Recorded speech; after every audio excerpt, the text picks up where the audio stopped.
Hey, what's up, ladies and gentlemen? Sean here with Blue Ridge Silverhound, and we are in another report, pocket change market report for you today. Especially prepared for you guys to kind of check out and see what's sold on eBay in the way of errors and varieties. And these are coins that are not graded. Of course, you guys know my stance on grading coins. I would say probably 98-99% of the coins that are currently floating around out there should not be graded. All right, so that's quite a few coins. So what do you do with these things? Well, you assemble collections, right? That's kind of part of being in numismatics, collecting by date, by error type, by variety type. I mean, these are all popular things that a lot of people are doing. And because of that, there is a tremendous secondary market right now. Currently, a lot of these coins have been overperforming more so than usual, and I think we've seen that all throughout the summer and into the fall months. And here we are, knee-deep into holidays. You know, it continues to forge on.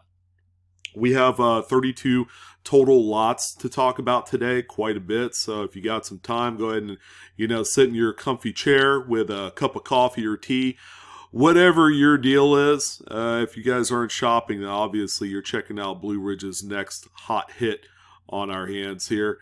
But you know, a few things that you need to know about is that we are using a seller images, obviously. They can be a little bit out of focus, they can be a little dark, they can be cut off, cropped funny, but that you're getting the total experience with this. I'm going to tell you if it's an error or variety, and then most importantly, you know, the sales. How much are these things selling for? Are they selling by way of traditional 5 or 7 day auction listings? Are they add to cart, buy it now type listings? I'll kind of let you guys know where that kind of sits. But it looks like a very, very incredible list today. Thank you again for joining in on your Saturday morning to the PCMR. It's one of my favorites to do every other, 3 days or something like that. I do 2 of these a week, and it seems to me that we've kind of hit our stride with these. And if anything, it's a good way to kind of incentivize you to, you know, to go out and cherry pick, you know, a coin shop or show, or perhaps go to the bank and try and, you know, score some of those bankrolls that everybody loves searching. Aside from silver, you know, go for some of these coins you see here and you'll do no wrong. All right, ladies and gentlemen, let's go ahead and jump into the first coin of the day. And we have a relatively new, very nice looking 2018 Lincoln Shield Cent. I'm telling you guys, Shield Cents are some of the most underrated, undersearched coins. People just really kind of dislike searching through these for whatever reason. But there's a ton to find, especially in Philadelphia minted coins. This one right here, pretty nice. It's in really nice shape as well. And this one has a really cool looking die crack that goes through the first like 4 or 5 letters in Liberty. Kind of hard to miss, and it's because of something like this, as minor as it appears, you know, is still very collectible. And this one was sold for $2.55. There's also a little bit of die chipping on the reverse of the coin, along with some cracks as well in certain areas. Too minor to actually spotlight, but just to let you know that there's quite a few of these out there. The next one that we have here is another Lincoln Cent, this time a memorial reverse type, and this one was actually struck through, I believe. Now, prove me wrong a little bit. This one is a clashed die cap. All right, so obviously there's a die cap that's affixed to the hammer die, and it's just sitting there striking a bunch of coins. It's a much later state, but as you can see, there is some clashing on that cap. So it had whacked in, you know, what do you call it, the anvil die at one point, and left an impression of the memorial bays right on the coin. Now you could, it's late enough of a stage of a die cap where you could see the actual date, and it's 1971. This one is in really nice shape. This one, a best offer was accepted. The seller was asking $74. Keep in mind that's also accounting a few dollars for shipping. But I would guess this probably sold for somewhere between $40 and $60. That seems to be the going rate for these coins. But then again, you guys know that these are out there. This one, not the most prettiest of examples. This one does have some rim dings on there. So it does have some problem issues on the coin. But yeah, someone paid pretty good money to have this example. Here's a 1989 Lincoln Memorial Cent. This is a really nice, pleasant looking coin. It's in really nice shape. But this is, you know, a little bit tougher date than what you would normally find with an off-center strike. These are collected by date. They're incredibly popular in the error world. This one is quite clean with not a lot of distracting stuff on there, you know, namely carbon spots, nicks, and scratches, that sort of thing. And this one right here, through 17 bids, sold for $26.49. Now, obviously, this is going to be a coin you're going to want to try and look for in your scrap silver. Okay, and it's a 1946 Walking Liberty half dollar. There is one incredibly well-known variety for this date, and they are only on Philadelphia minted coins. Now, judging at first glance, the first impression of this coin is, man, it's got some crap on the obverse of the coin. It doesn't look pretty. Why would I want to sell this? I mean, you know, those are going to be a few of the things that obviously you would ask yourself. But if you found the right variety, and that is the doubled die reverse, I believe this is the FS801, I mean, you'll want to sell this regardless of what the condition is. It could be cleaned, it could be environmental, previously dug out of the ground condition.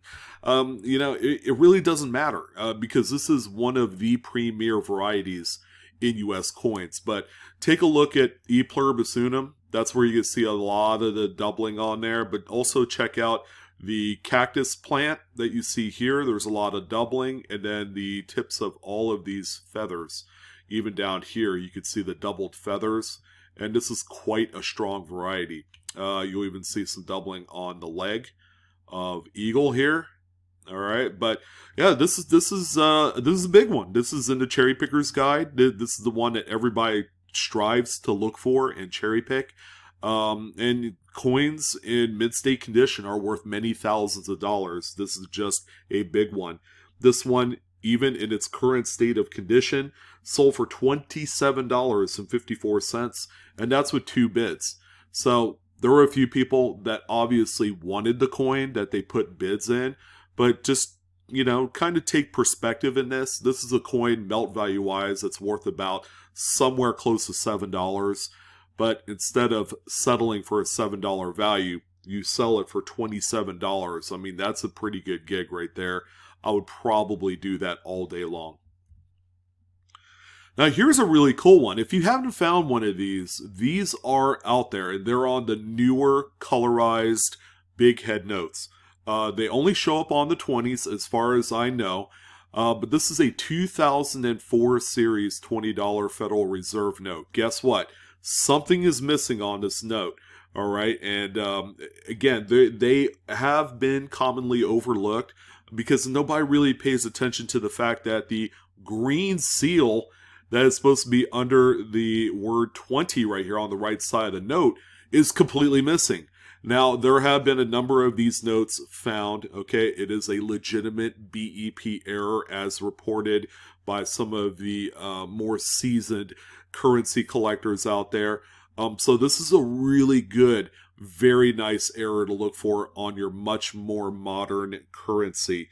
This particular note, in its current condition, keep in mind it has circulated a little bit, sold for $154.45. Definitely worth looking for, even though, you know, $20 bills are kind of rich to go through. If you are playing with house money, you pick up $1,000 face of this stuff, then you could look through more volume in the hopes of finding stuff like this. Yeah, this one's dark and out of focus, but, you know, we do know what this coin is. This is the coin, again, that has made huge headlines in the error community for this year. 2021 P. It's a Philadelphia minted coin, Washington crossing the Delaware. It's a 1-year type coin. You're not going to see this next year as the U.S. Mint is launching the American Women program, which, by the way, has a really stunning, awesome looking new obverse. Okay, not really new, but they are using Fraser's original design of the Washington quarter from way back in the day. But this one right here has the crown die chip. This is one of the, I would say, mid-progressed type of die chips that you would find on here. We actually haven't seen a whole lot of the fully involved crown die chips sell in the last couple weeks. I think they're kind of drying up in the marketplace, but a lot of these mid-tier types are getting some sort of attention.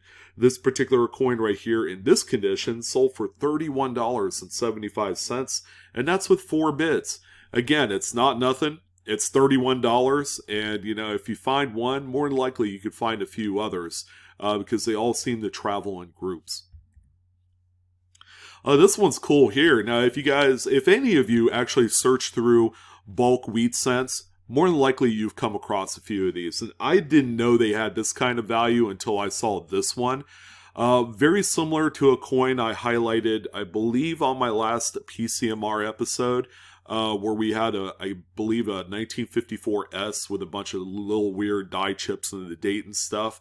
Here's another one here to look out for. I've actually owned a few of these, probably maybe a good half a dozen of them, and I've moved these in the past, all right? Otherwise, I probably have like maybe a full roll of them. But this 52S you see here has a huge die chip in the date. It sticks out literally like a sore thumb, and it's fully involved. It encompasses the 9, the 5, and then the top of the mint mark for all things. This one right here is sold for $14.75. Again, it's a major anomaly on these. And yeah, it really does have an audience. You know, there are buyers for things like these. All right, so we got a couple Canadian coins here, but it's really only about one coin. It's going to be the coin on the left. Now, obviously, it's silver colored, so what do we got going on here? Well, we have a 1979 Canadian penny that was inadvertently struck on a dime planchet. All right, we've seen this before on U.S. coins, but this one right here, you don't see this too often, and the Canadian error groups are incredibly dedicated. Man, when something like this comes to auction, it sells for generally 2x the money than a similar U.S. type would. So as you can see right here, the coin is obviously smaller. The beads of the inside design part of the coin actually goes all the way to the edge, so you know this was struck on a much smaller planchet. And then from the edge, you know, you do have a dime thickness versus a penny thickness, so it's quite considerable. But also keep in mind just a weak strike on the maple leaf side of the coin. You can see where Canada is, it's a little bit weaker. So the strike would be weaker because it's a much thinner planchet, and the mint presses are calibrated to strike on the exact thickness of the coin that it was intended. So a pretty neat coin. This one sold for some sort of amount of money. The original asking price with shipping came out to $294.26. A best offer was accepted. I couldn't pull this up in Terapeak. So, you know, maybe one of you that has access to like WorthPoint or something like that can find out the data for the sale. I would have to say, just a shot in the dark, $200 sounds about right for this coin. Now, here's more coins to look for in your scrap silver. How about a 1922 P peace dollar? I mean, this is a common date. Many millions were minted. It is one of the most plentiful dates of peace dollars. But if you look at that little anomaly by the date, right where the edge is, we actually have a coin that was struck on a defective planchet. All right, so we have a little bit of what they call a ragged clip or a fissure. This is a really minor type because it really just looks like a chunk of the edge of the coin was bitten out, but in reality, this planchet had a little bit of a fissure or a crack. You know, it's just, you come across these every so often. I found a few of them in silver melt bins at my local coin shop. So these are out there. If you could pick them up for like 20 bucks a piece, based off of what they're selling it for, I mean, that would be pretty good. And especially if you're a flipper, sometimes I flip, you know, flip my mind actually. But if you come across these and you don't have a need for it in your collection, you know, they are worth a nice premium. This one sold for $39, which is pretty close to what double melt would be on something like this. Here's another one here, 62 D Roosevelt Dimes. So what do we got going on here? Well, if you look on the obverse of the coin behind Roosevelt's head, you have what appears to be a delamination, or possibly a strike-through. It could be a strike-through lamination from another coin. They're awfully close in just appearance to one another, but this is another one to look out for. You know, you could turn a rather pedestrian melt value silver dime that's worth about $2.25 and turn it into this coin that sold for $12.89. 5x the money is better than just $2, that's for sure. So look, make sure you're checking through your scrap silver. A lot of people have scrap silver, but not a lot of people know that there's big varieties and big errors to find on these. Alright, so here's another 2020 Lincoln Shield Cent. We've talked about a few of these, but here's another one. This one has a, it looks off-center, and it is, but most importantly, it's a partial tilted collar. So the collar that normally holds the coin in during the strike was slightly tilted. It wasn't fully engaged. So when that happens, you have some of the metal flow going outwards, and that's why you have this appearance of an off-center type of strike. You will have kind of like this stepped, railroaded type of edge to it, and that's one of the main featurettes of a partial tilted collar. But this is on a much modern, more newer type of coin. Please keep in mind, with the bad quality control through the mint recently, there's a lot of really good chase pieces, a lot of like modern trophies that people are looking for. You could honestly say this is one of them. This one sold for $12.35, and that's with 10 bids. And here's your standard run-of-the-mill 1999 D Jefferson Nickel. This one is off-center by about 55–60%, give or take. Very nice, high-end graded example. Sold for $34.84. And here's another one, this time on much more modern Roosevelt dime. This is a 1998 D. This one is appears to be more broad struck than it is off-center struck. So you do have what looks to be some semblance of a full rim that goes around the bottom of the coin. So that helps support the uncentered broad strike theory on this one. So again, that collar wasn't completely engaged during the strike, so some of that metal flow went outwards. Pretty cool to see, even on a Denver minted coin. This one sold for $35. Not too bad considering, you know, the date and all that stuff. This coin right here is sold by Jim. He's one of the big RPM dealers on eBay. Has a number of 1949S RPMs.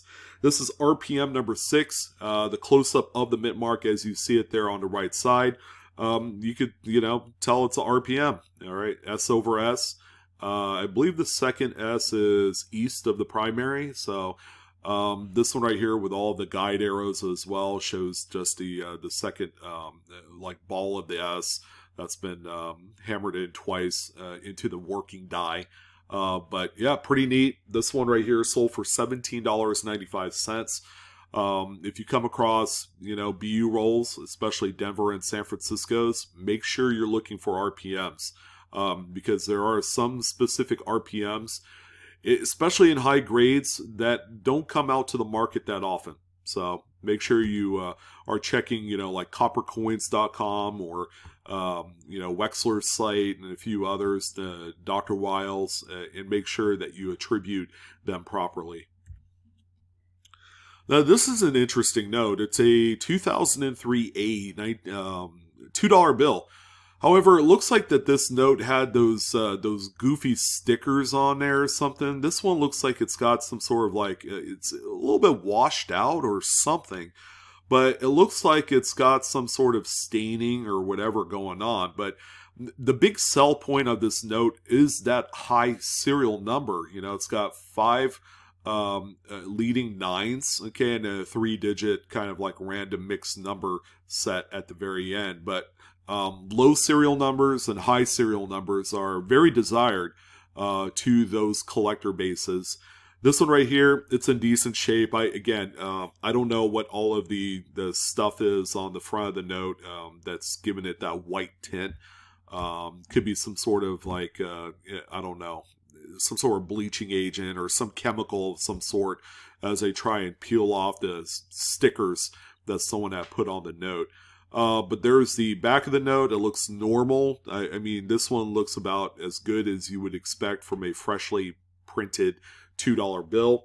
This one sold for $31.75, and that's with 2 bits. But again, the big driver is that fancy serial number. Now, the pictures aren't very good on this one, but what we have here is a 2000 Lincoln memorial cent, and it's broad struck. It's pretty close in size to a standard Jefferson nickel. Kind of funny, the Jefferson, you know, looks like he has a little bit of a mustache, you know, on there. So that's, I think it's probably just the circulation wear and actual, like the shadow and light hitting it a certain way, give him a little bit of a Sanchez type of mustache. But as you can see, the coin with its exposed zinc core has darkened, and you know that just means that the coin has been subjected to some moisture. All right, which ultimately corrodes the coin from the inside out. So if you needed it for like a date set or something like that, I mean, this is just a decent example. But this coin sold for $14.78. All right, we got a beauty here. We have a Lincoln Memorial with a good-sized cud that covers the date. So a piece of the die had fallen off at one point. After so many strikes, you know, the wear and tear actually beats up a lot of the working, moving parts of a mint press. So the dies are certainly one of the biggest pieces to it. But when it strikes a coin that's missing a spot on the die, it's going to show up as a raised metal blob. Now, cuds, as you guys know, involve the edge of the coin and goes into the design. All right, so you know, little die breaks and chips like that on the interior are just chips. So this one really nice. It's a nice big large cud, and this one sold for $48.11, and that's with 7 total bids. All right, here's another good one for you Shield Cent hunters out there. 2014 Lincoln Shield Cent. Keep in mind, another Philadelphia. That's where a lot of these big errors and varieties are being found in. It's on Philadelphia minted coins. This one right here is a really cool double die. This one is DDO number 3. It's a best of variety on a specific site. The Wexler site, as a matter of fact, right? But this one right here, you can see the much stretched lettering or numbers in the date 2014. You also have some stretching in Liberty, especially in RTY, and then you also have some of that Class 9 doubling in the motto as well, in God We Trust. So this one in its current really nice condition actually sold for $23. Which is just a strong amount of money for what I feel like is a very underrated series to search through. And our featured coin of the week, along with a bunch of other featured coins of the same type, is going to be a Plain Jane 1908 Indian head set. Now keep in mind, this is a very plentiful date in itself. It's not a San Francisco, so you can kind of throw that out the window in terms of like really influencing value, but a 1908 Indian head cent, what are we looking at here? Well, along with a bunch of other early 1900s Indian head cents, you have the opportunity to find what they call a misplaced date. In this particular case, you can see the top curl here of either the 0 or the 8. I'm thinking the 8. So a mint employee actually, to test out the hardness of the dies, actually hammered in one of those digits into the denticles of the coin to test it out, which was a common practice. Now, keep in mind, back in the heyday, mint employees were hammering by hand each digit of the date. So sometimes you'll find like a couple different of the same date, 1908, 1888, whatever the case may be, where the numbers are kind of like a little bit different. You know, some are going to be a little bit to the left, some of the numbers are a little bit higher, a little bit lower. You know, it's just along, you know, kind of like similar to repunch mint marks, where those mint marks are hand punched into the working die individually. Same with these much older coins. The numbers and the date were all punched individually. And again, they do test them out on the denticles, and that's why they're called misplaced dates, is that they actually used a number punch to punch into the denticles, or maybe into the working design of the coin, like here in the hair curls or in the beads. You see it all too often. But this one right here is also Snow 12. That's the attribution of this particular MPD, and it's sold for $69.98. Indian head cents, especially these early, very common dated 1900s coins, are a absolute treasure trove of just amazing varieties and errors, especially those reverse cuts. There is a ton of them in this kind of like short 8-9 year set of Indian head cents. But this is a good one here to look for. 70 bucks. Sign me up all day long. By the way, the coin is not in that great a shape. It's like a net VF20. You know, you have a partial Liberty right on the headdress there. So it is a lower graded example of a very common date coin. The next one that we have here, this is nice. A 1964 D Jefferson Nickel with, count 'em, 2 clips that I could count. No, correction, 3 clips. You have this one right here at the bottom, you have this one by the date, and then you have one other one here by the LIB and Liberty. So this is a 3X clip, and the coin's in pretty nice shape. It's got luster. This one sold for $23.74. The clips are small and very shallow enough that this coin, I guarantee it, ladies and gentlemen, does get overlooked. It really does. Even I've overlooked stuff like this. Before, I never held on to these. I would always throw them back because they were so minor. But keep it in mind, when you could sell for 20, 30, 40 bucks, the more clips, they are all worth keeping. Here's another nice tough date of an off-center struck coin, 1972 D Lincoln Memorial Cent. It's also in nice shape, 60% off-center. And this one sold for $14.50, and that's with 5 bids. Now, this one I'm willing to bet some of you won't even, take a second glance at, but this is a 1974 Ike Dollar. All right, it's everybody's favorite coin that they love to hate. You like the size of it because it's kind of reminiscent of a Morgan dollar and the heftiness of those earlier silver coins. But it's incredibly modern enough that it has no silver in it. So it's like, why keep them, right? But as far as mint errors go on Ike Dollars, they are rare and people want them. This one right here, just a regular 1974 Ike Dollar. But if you look at In God We Trust, what looks to be a stain actually is a lamination or strike through. So it's pretty neat. I looked at it up close. I'm like, ooh, man, that is easy to miss. Some people would really overlook something like that. But this coin sold for $79.99. Yeah, I mean, that's a pretty good reason to pull these out, right? We can turn around and sell for 80 bucks. That's a pretty good gig right there.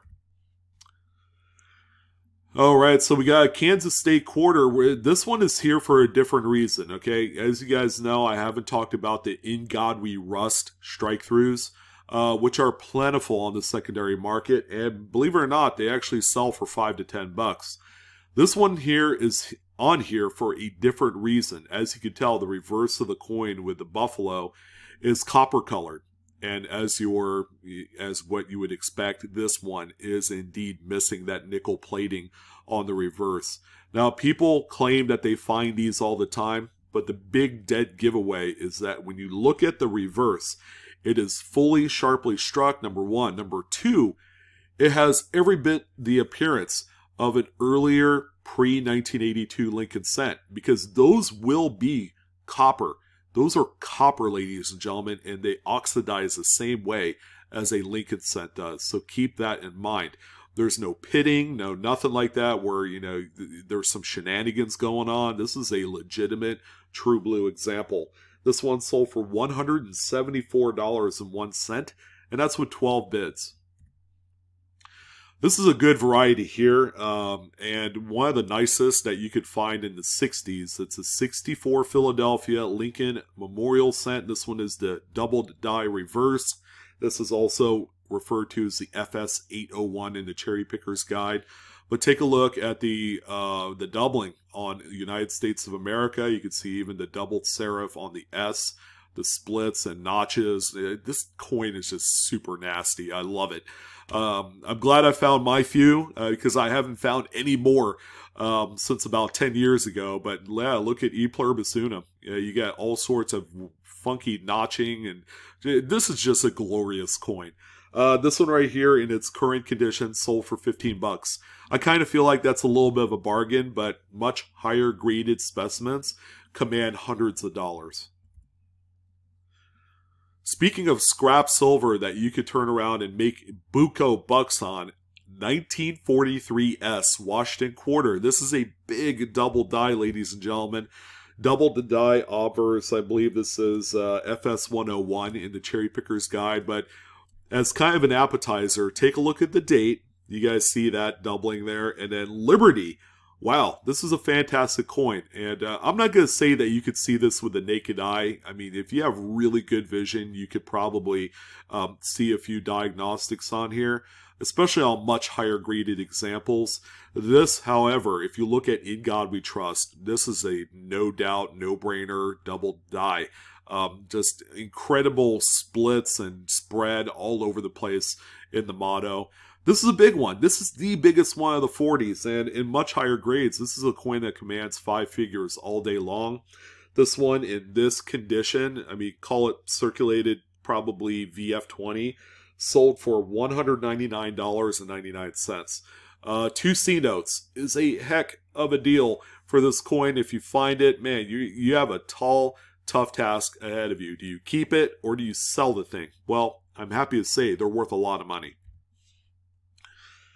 Here's another one of those 1996 Roosevelt Dimes. I think we saw was it 96 or something else earlier in the show? No, 98. This time we have a 96P, not a Denver this time. This one is off-center by about 15%. And this one sold for $24. Tough date on this one. Here's another one here, 2006. Keep in mind, past 2001, we don't normally see stuff like this. But this is a little bit off-center, but it's also a partial tilted collar as well. Okay, you guys remember that. And this coin right here exhibits that stepped rim edge where it's off-center. This is, one that's easy to spot. And this one sold for $18.25. That's a really nice score. We do have a couple lots. We have a group of 6 very nice Jefferson Nickels. They're either broad struck or off-center. Each one of the coins appears to be mid-state condition. You just have lots of luster.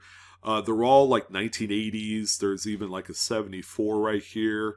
Don't know specifically what date this one is. I can't really tell. It looks like maybe a 19, maybe, I don't know, something 9. It could be 1989, but... I always tell folks, look out for these batch listings. If you have the opportunity to possibly pick one up at a decent price, then you could turn around and sell each one of them individually and try and kind of like double up your money, right? But this is a really nice collection here. And yeah, the premiums were realized on this lot. It sold for $69, and that's with 21 bids. And here's another lot here. This time 3 Washington quarter errors. We have 85p broad strike. We have a no dated off center coin that looks like it's about 70% off center. And then a 1986p Washington quarter. This is a beautiful trio here. All coins again, very nice high grade condition. And again, people do collect these by date. If they could kill maybe 2 birds with 1 stone, if they needed an 85 and 86, this is a perfect lot for that. This one sold for $92.95, and that's with 19 bids. I think all of the profit potential for this one kind of went out the door. You know, it just sold for a really good amount of money. Well, this is a beautiful cut. I've talked about this one on a few occasions, but this is a 1982 P Jefferson Nickel. You can see the cut right above the crown of Jefferson's head. It does suffer from a little bit of the circle of death on the back. So this was a roll ender coin at one point. So that's simply just damage from the scrape of the little finger that is used to crimp the ends of a paper roll. So it kind of gives it that round, curved crimp action. So that's unfortunate, but still a really good, very equitable, very liquid type of US Mint error. This one sold for $34.95. 2 more coins left. Might as well do a little bit of a recapper on the Tuskegee Airmen Philadelphia Minted quarters. This is the last in a long line of National Park quarters. But this one has the burning building strike through on the back. This is a pretty good one, although it's not like the most spectacular with the multi strike through events on there. But this one, just as nice, just as relevant. Sold, man, these things continue to go up in value. $182.45, and that's with 15 bids. Holy smokes, that's a good one. These are still out there. Make sure you're taking advantage of them while you can. And then finally, the coin we're going to end it off on today, on Saturday, a 1985 D Lincoln Memorial Cent. What in the world is this thing doing on here? Well, if you guys remember from about a week or 2 ago, I did talk about very rare repunch mint marks that you could find in 1980s Lincoln cents. Most specifically, the Denvers, because, yeah, you know, the same old method of applying mint marks to the working die still happened during the 80s, all the way up till 1990, when they had actually changed the process where they added the mint mark as part of the master hub and not hand punched individually into the working die. So a little bit different, and that's why you don't have RPMs today, but you had them as recently as 1989. Now this one is a beauty, okay? Don't confuse this for split plate plate splitting as you would see on mint marks, considering that these are copper-coated zinc coins. But this is an incredible RPM. This is RPM number 1 for this date, by the way, and it's sold for $22.95. Again, these 1980s RPMs are quite rare, they're scarce, and they're very valuable. Make sure you look at every one that you do come across. But that's it, guys. That's your Saturday edition of the Pocket Change Market Report. I'm your host, Sean, with Blue-Ridge-Silverhound. Let me know what your favorite coin was this week. A lot of good stuff. Don't forget to like, share, and subscribe to today's video. Coinaholics, we are discovering together. Best of luck in your hunts this week and for the upcoming future as we head on through Christmas and New Year. And, yeah, best of luck. Go ahead and get them.